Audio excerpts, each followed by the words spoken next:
It's Real 92.3, Bootleg Kev, DJ Head. West Coast. The legend is in the building, man. Yes, he is. Ricky Rose. Port of Miami 2 talk, man. Port of Miami 2, man. It feel good, man. I'm ready. Yo, it's crazy. I feel like I've been on a campaign the last year. I tweeted sometime last year. I was like, yo, Rick Ross, top 10 all time, fight me. I feel like you are, you're in that conversation, man. You know what I'm saying? I feel like between just what you've contributed, your catalog, obviously the lyricism, the flow, the best ear ever when it comes to picking production and hip hop. How do you feel? You feel like you're in that conversation? It depends. You know what I'm saying? It depends. I think, by me still being active in the game, I ain't really spent a lot of time, put a lot of thought into it. Mm-hmm. But when you really sit back on certain legends that's really stepped out, you really get the vibe that out. But it's some real greats that came before 100%. Rose, so I ain't even tripping. 100%, I ain't man. tripping. Why a sequel to the debut album?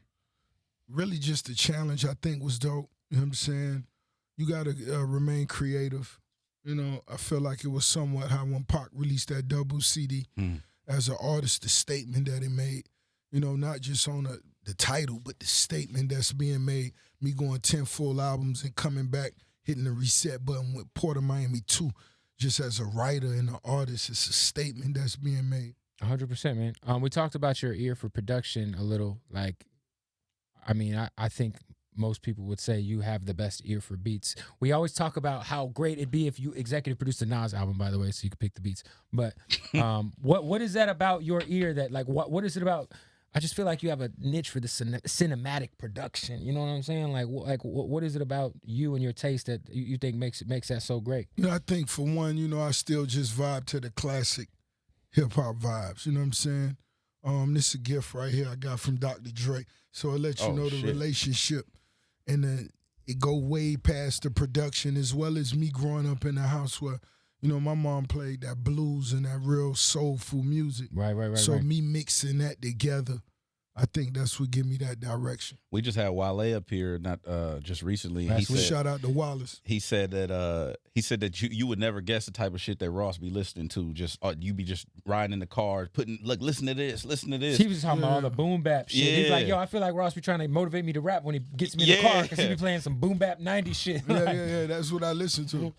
I listen to everything. You know what I'm saying? Especially if it's old. I love it. I love that vintage vibe.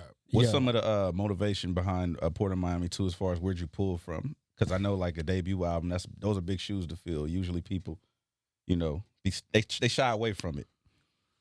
And I think that's maybe why I did it. Okay. You know what I'm saying? Because like I said, you got to do something that's creative, man. You know what I'm saying? It's easy to do goofy shit right now and trend for 2 days easy. now. It's so easy. Yeah, when real OGs, we got to move different. So the things we do to stay creative got to always just push, the boundaries. 100%. Wale was saying that when you're recording at times, you'll be vibing to a beat and you'll just start writing words down for track titles. Yeah. Before you start laying stuff down. Before the song is even. Right. He's like, he'll just write some luxurious shit on a paper and be like, that's the name of the song. To set the tone. What is talk a little bit about your recording process, because I thought that was dope. And that sounded like some shit that I could picture you doing. Yeah, that's what I do. I'm actually painting a picture. For me, writing is I feel a little easier for me because I want to see what I'm saying. If I cut the production on, I should almost see the images. Mm-hmm. I know what this is. I see it. I see it right now. Now I just got to put the words to it. Mm. You know what I'm saying? It's like if I cut on the beat and I lean back, the vape pen, you know what I'm saying? And it's just, I see the colors on the wall, you know what I'm saying? Have you always done that, or is that something that you tapped into later on? I've been doing it for a long time. Okay. Because that's something, what I love to do is cut the instrumental on and just let it, I feel it's like smoke. I let it fill the room. Fill the room up. Yeah. And when I walk in, it's like if I walked into a smoke-filled room and the smoke just followed me as I cut through it. That's what the music is. That's what I write inside of. Do you see colors and shit too? Because I can, yeah. Okay, I thought so. Because the way you were describing that, it sounded like producers when they describe the way they see colors. Yeah. I was gonna say I feel like my favorite Ross songs are mostly over Justice League beats. Any Justice League vibes on this project? Of course, of course. That's what's up. They did 2 or 3 on this. Oh yeah, that's crazy. Yo, two of my favorite moments of the last decade of hip hop have been the way you came in at the end of Maybach Music 3. Shout out to that was the one with Erykah Badu and Kiss and T.I. Yeah. And then the way you came in at the end of Devil in a Dress on Kanye's record. Just so like it was just like just I feel like nobody's ever came in on a record so tough. Those 2 records specifically, like you know when I said that the shit is cinematic, like do you ever think of shit in like movie form? Because like I feel like there's a lot of like a lot of your records have like it feels like a movie. You know right. I do, and that's what I did. And you know that Devil in a Dress, I got to give salute to Mike Dean because he actually broke that production down and changed that beat. Because I wrote to a different part of the beat, but he was like, "Rose, that verse was just so." It was amazing. It's the best verse on that album. It was so clear. It was so clear. And, you know, it was dope. It most definitely was dope. We went out in Hawaii working on Ye music. You know what I'm saying? I may have worked on maybe 3 or 4 different joints. That's why you heard just my 2 or 3 bars at the beginning of Monster. Yeah. Because I was like, yo, this beat right here. And I just put something at the beginning of it and moved on to something else. And he actually decided to use it and just left my vocals on it. When you said you were in ciphers with Yeezy way before his mouth was wired, can you kind of talk about what you meant? Because like I didn't know. Yeah. Obviously, before Kanye got into the accident, he was really known as a producer. So right. That's what it was. I was actually in the studio in Miami writing records for Trina and other different artists, and I was going from the A and B room, and Kanye was in the C studio making records, and they actually introduced me to him this years ago. And I forgot what artist it was. I was like, let me listen to some beats for this artist that's in this room over here. And Ludacris at the time was huge, and they wanted me to write a record for this particular artist with a Ludacris feature produced by the young Kanye. You know what I'm saying? This is, of course, way before it's the Ye we know. He probably could have barely afforded Polo at the time. And so, you know, we sat in this room going back and forth so long, and then I began, listen to some of mine. And he vice versa, like, listen to not beats for them, but, you know, and we discussed him executive producing one of my records years before. That's crazy. Yeah, that still has to come to fruition, man. I feel like you guys have such a crazy chemistry. You have a lot of artists like that you have like unique chemistries with. I feel like I tweeted this too. I feel like you use R&B singers in hip hop better than anybody ever has. That's a fact. All respect to Biggie too, because I think he's in that conversation. But I feel Most like definitely. the way you use singers, and I've just specifically John Legend. Yeah. You and John Legend got a crazy. Like no matter how big that guy is, he's tapping in on the Rich Forever mixtape. You know what I'm saying? Most definitely. He's on, and then I feel like Nas is another guy that over the years you got. I mean, he was on Deeper Than Rap. You know what I'm saying? Like, I really feel like once I get to sit back and see what brings the best out of an artist, that's half of the record. That's half of the collaboration. Because you could collaborate with somebody, but is it going to be special? You know what I mean? So it's like you got to tap into what bring the best out of the artist. And if you're able to do that, you should be able to do something that's dope. What's your relationship? You know, obviously shout out to Nas. He got his Lost Tapes 2 out, but you know, explain your guys' friendship, man, because I feel like you guys have been, I mean, at it for a while now. Yeah. You know, we met years ago, and we kept it solid because we keep it light. You know, we don't speak a very lot. You know what I'm saying? Anything, something going on, if he need me for anything, you know, the doors are always open, and it's vice versa. Of course. You know what I mean? So, you know, we ever see each other at a record, you know, and I want to pop up on him and Mary J tour. Yeah, for sure, right? I'm a huge fan of that. I can only imagine hearing that What's the 411 live, and then you going to Illmatic. Right, you hear New York State of Mind and What's the 411 live. So when you talk about Rick Ross and R&B music, to me, that What's the 411, you know, I was still in high school when that came out. You know what I mean? So when I think of that, What's the 411 and Illmatic right behind each other live, I want to go to that Classic, tour. yeah, classic albums. Hey, something I always wanted to ask you about was the your health, right? Because I'm on a diet now. I'm trying to get my shit together. You know, I'm trying to live a little better. Shout out to that keto. I'm on the keto diet right now. But I remember you having like the seizures and stuff like that. And was that the turning point for you to like, I'm gonna get my shit. I'm gonna start dropping the weight. At some point, you got to really listen to your doctor. My doctor was basically telling me, if you don't go to sleep, you're going to die. Oh, shit. And he was telling me that for maybe a year or two before I had my first seizure, you know, because I had a fucked up, a poor sleeping regimen. Of course. Yeah, 2 to 3 hours a night I felt that was great rest. What is like the one thing that you did health-wise that you feel like kind of like was it taking sugar out of your diet? Was it the exercise? For one, you gotta, I stopped with the codeine and all that other stuff. Yeah. You know what I'm saying? I stopped drinking different things that would keep me up. And you were never a big glorifier of that, but I know you did do it. But I feel like that really wasn't in you. Like that wasn't something that you really. Yeah, because it wasn't nothing for me to really glorify. It wasn't nothing I would do to be cool or nothing like that. What it was just something that went hand in hand with staying up all night in the studio. True. Mm-hmm. Where you wasn't drunk, you wasn't sloppy, none of that. But what the effects would be long term. Yeah. And that's something that somebody will have to tell you. Yo, it's something you sipping, it's sweet, and the music loud, it's crispy. You look up at 7 a.m., you've been in there 12 hours, you know, and that's something that helps you do. Yeah. So I understand when artists doing that. I understand. I know what it is, but the long time effects gonna be extremely negative. Did you ever like fight the doctor's recommendations? Like, of course. So for that year period, once he told you what was going to happen, after I had a seizure. So when they gave me medication. Oh, okay, yeah. Do yourself the biggest favor. Stop. Damn. Rose ain't taking that. Damn. It's Rose. I feel you. That's fair. I try to stay away from and that then shit. you have another one. Then you gotta. Then you gotta leave. Yeah. Give me this. Give me that shit. Yeah. Like, okay. And then once you get a grip, okay, I ain't had no more. I see what the play is. And you know, at that time I was, I ordered T-bone steaks 3 a.m. Yeah. Yo, it's like you hypertensive. That's when you write before you got high blood pressure. I'm like, okay, what I need to do to not get high blood pressure, because you already giving me something for this. Right. I can't take nothing else for this.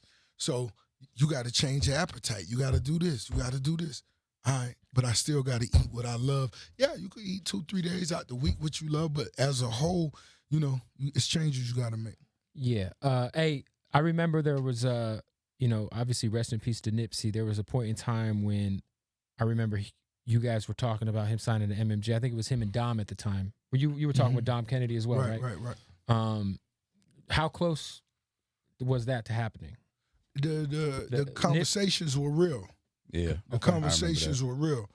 And it was we went back and forth. But it wasn't nothing that I was rushing, because I don't even believe I had major distribution at the time. Okay, that was before the Atlantic situation came up. This was early. This might have been 09, 010. I so this was like around the Carol City Cartel album. Yeah, type. Triple C type type vibe. But, I had the vision. I knew I could see. I was a visionary. I knew, if I could make it, this dude could make it. If he go hard as I went. You know what I'm saying? And that's what I seen in Dom. That's what I seen in Nipsey. I understand, Nipsey understand his purpose. Homie got a purpose. For sure. The questions he was asking, it wasn't, regular, just some everyday stuff, A lot of artists, when they sit in the presence of an artist with a major deal, they look down on being independent. Yeah. Nipsey didn't. Yeah. He was proud of that, not having a deal. Facts. Enjoying that time frame. But he wanted to most definitely see his options. And I gave it to him, straight up and down. And I let him know, even if this don't go through, homie, I want to see you win. Because once I heard his name, Nipsey Hussle, I'm like, yo, this every damn hustler, this Rose, real hustler. Right. Because, on the West Coast, it was more about banging and this and that, not necessarily hustling. Yeah. So that stood out to me. I think being somebody that's born and raised from LA, I always I always have pride in that. People that's not from here taking notice in people from here, you know what I'm saying, and be willing to fuck with them. Do you remember some of the last conversation you had with Nip? Of course. You know, it was days before, you know, that fucked up situation happened. You know, we got a record on my new album, Port of Miami 2, featuring Tiana Taylor. Ooh. And we was talking about where we would do the video, the Damn. concepts of the video. She had just released a video that she directed that he pointed out to me. I went back, looked at it, and was like, yo, I hit her. Yo, we want you to do this video. Hell This yeah. the idea, this the vibe. And we went back and forth, and we was doing that, you know, for those 2 weeks leading up to that. Wow. And she the one who actually called me and told me Nip passed away. And I'm like, stop crying, calm down. Do you understand what you're saying? And I was still called like, yo, I don't know what's, you know, this is the first time. You know what I'm saying? We ain't never been on this time. She always been a cool little baby gangster. Right. But hearing her, you know, go through this, and it was fucked up. That is the one thing I can say about what you do with MMG is I feel like I won't say everybody, but most artists in your position, when they have other artists, they never want them to surpass them, I feel like, or at least it feels that way, or it's like they got their crew with them, and you know, you got like an Eminem D12 situation, rest in peace, Proof, but like where they just kind of put music out, and you could tell there's really no effort behind it, like to make it bigger than, you know. I think you've done a great job of building a roster of artists, and I feel like Facts. you're extremely selfless when it comes to pushing the career of everybody, even people who aren't signed with you. Like your relationship with Khaled is really inspiring, like as a friendship, like you guys support each other's shit like it's your own. Right. But as a boss, like, you know, when you started MMG, was that always the plan? Like, yo. Most definitely. That's something that came from the streets, came from where we came from. The big homies who never owed us nothing, who took that time out to give us game. That's the way it go. Fact. That's the way we was taught. That's the way it go. And I feel like if you hustle and your heart pure, that's the way you reach success. You know? Facts. And here It's we the are. energy, right? Yeah. Here we are. When we were Without talking a to doubt. Wale about it, he said he has no reservations about like fucking with you and MMG and shit like that, because the stigma is that the artist usually signing on another artist is the negative thing to do, whatnot. Did you ever think about that? Like when you was approaching your situations as far as signing to another artist, was that even a option in your mind? Nah, I'm gonna be honest. It was just one of those things that, you know, I sat down with so many OGs. I sat down with so many legends. I got game from Tony Draper, and the list goes on and on and on. I knew what I was looking for, and I knew what I needed. And I knew if, you know, this person I'm sitting down can provide that. Mm-hmm. It ain't just about the check. Can you provide that? Because I'm going to make music at a certain pace that nobody will be able to keep up with unless you got to be a different type of person. Yeah. I've been waiting on this 15 years, and I got a lot to say. Right. And I'm going to say it a lot of different ways, Yeah. and it's going to be problematic, but it's going to be fun to me. And it's going to be this, it's going to be that. And, you know, and them the decisions I was in. You know, the contracts I signed, I worked my way out of anything. You know what I mean? So, you know, when I signed Meek and Wale, you know, it's all been positive. For sure, You know man. what I'm saying? And I want to see them all shine. That's fair. You talked about there might be that you put Pusha and Wayne on a record together. Was it Right, Maybach right. Music 6? Yes, it is. Now, we're about a week out from the album dropping. Correct.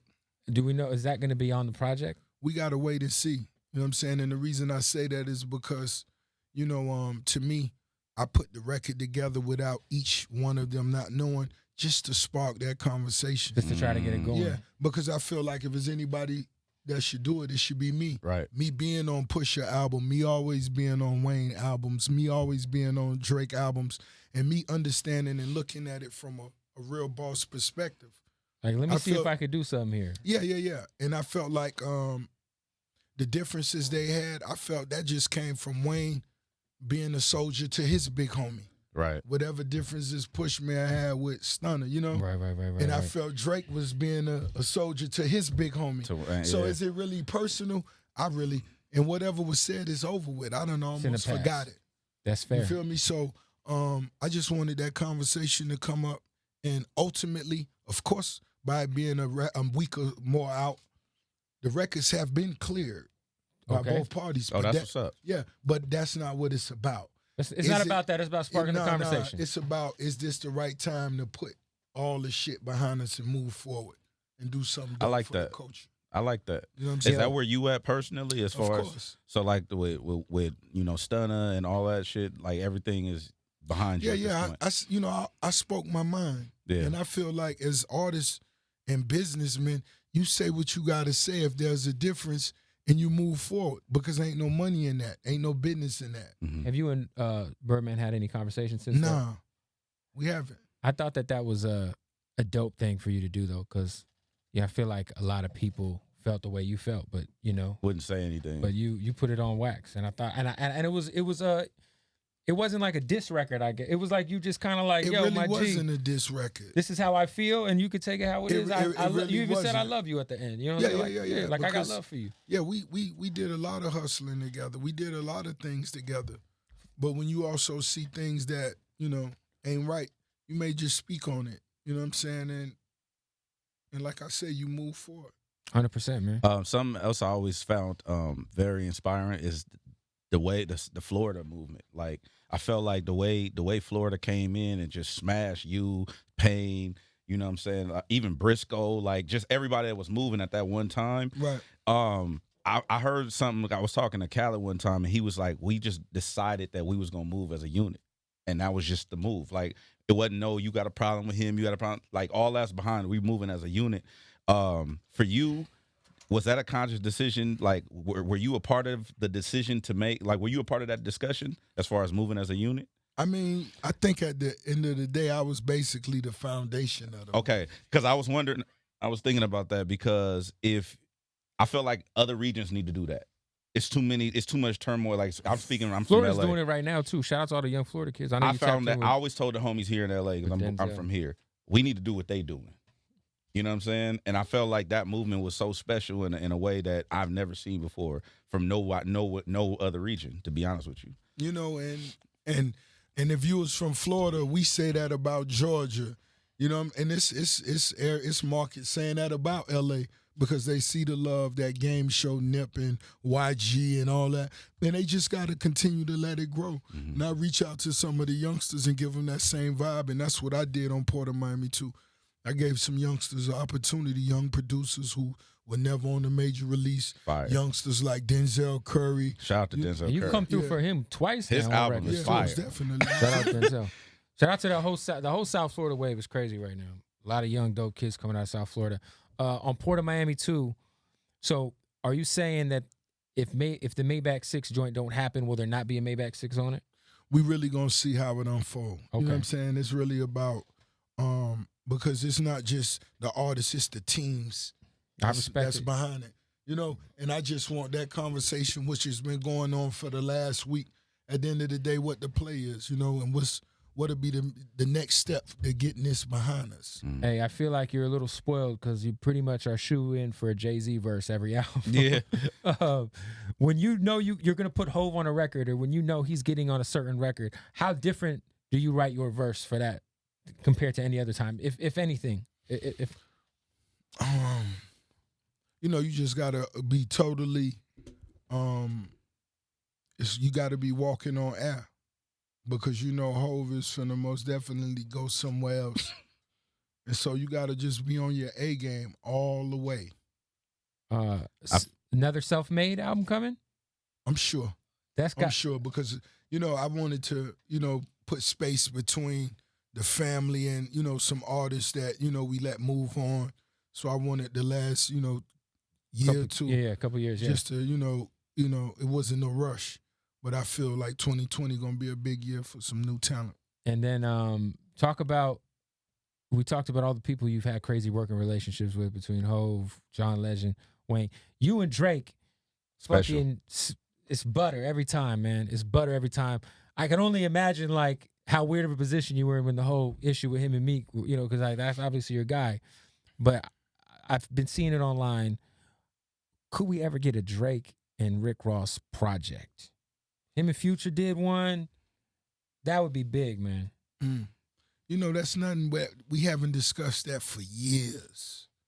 And, you know, it ain't nothing we discussed recently. We just, you know, been doing a couple joints. You know, we always do a couple joints, release something, and then, you know, keep something in the vault. And that's what we did recently. So, I mean, that's fair. And then, yo, you put Jordan Woods in the new video. Yeah, shout out to the lovely Jordan. Is that for the Gold Roses video? That's actually for Big Time. We just released it today. Okay. I didn't see it today, but yeah, shout out. By the way, you skated on that Just Blaze beat. Shout out to Just Blaze. Much love. Why? What made you want to put her in the video? I just felt she fit. I met her at a taping of Hip Hop Squares. She was real quiet, real cool, real classy. I liked her. Okay. Yeah. I was gonna ask you about the Drake. So we'll wait on the project. But how many Drake records you think you guys have total in the can? I'm not sure. I've never took count of them. You know what I'm saying? But there's enough for a body of work I'm sure. Okay. I'm sure it would be enough if we did a best of or something like that. I'm pretty sure. Oh yeah, now there's you could definitely do sure. a little tape for sure. Hey, now, you know the one thing I always respect about you, we talk about your taste in real hip hop shit. You've always tapped in. You had Cool G Rap on the Knives joint. Fucking Styles P is on BMF. You know what I'm saying? Right. Even the people you signed, Stally, you know, Rocky Freshers of the world. I'm curious, like, if you, like, God forbid you had to go on an island, you could only take 5 rap albums with you. Which 5 albums you taking with you, man? Ready to Die. Riding Dirty from UGK. Shout out UGK. Yeah. Untouchable from Scarface. Shout out Face. Sade Greatest Hits. Okay.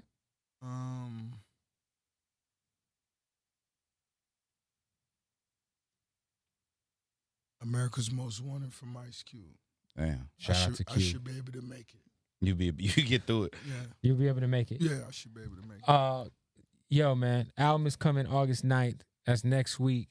Port of Miami 2. So you got Denzel Curry on the project. Who else on the album? Oh man, we got Drizzy, Drake, Meek Mill. Man, you know, I collaborated with some R&B singers on the album. It's a few R&B singers on the album. Shout out to Summer Walker. Okay. I did a dope collaboration with the sexy Summer Walker. She's so dope.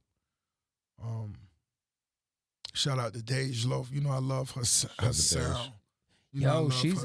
She's I think her influence over this generation of these new young rappers is very slept on. Oh man. Yeah. Shout out to Dej. Well, look, go get the album, Ross. We appreciate you checking in. Last thing I wanted to ask you, I got a lot of knuckleheads, you know, a lot of homies in the streets. Right. You know, for stranger to legal issues and whatnot. What's some advice you would give to like the homies that's trying to do music, trying to get it out of the other shit? Shit, you can't do both. You know, just make your mind up. You got to really commit yourself if you really want to make it to the top. Anything other than that, you just talking. That's fair. Hey, quick, last thing. I just thought of this. Say someone's got 20, 30 bands out there. What's the first thing from somebody who's got so many dope investments, companies between the Wingstops and the beard shit and all that? What is something you would say they should invest that money into? I don't know. I put 15 up. Put 1 in my pocket. Keep 2 to go make some things happen. Okay. Because if you got 20, that don't necessarily mean you got to spend it. West Coast. Yeah, I mean it's time to get you a partner too. Yeah. Try to level up. Yeah. Who else? When it's time to execute that vision, you got to have a partner at some point. It's time to put that deal on the table. Yo, let's do this together. Let's meet each other halfway. There it is. Yeah. Ricky Rose, man. Real 92.3. Bootleg Kev, DJ Head. Let's get it.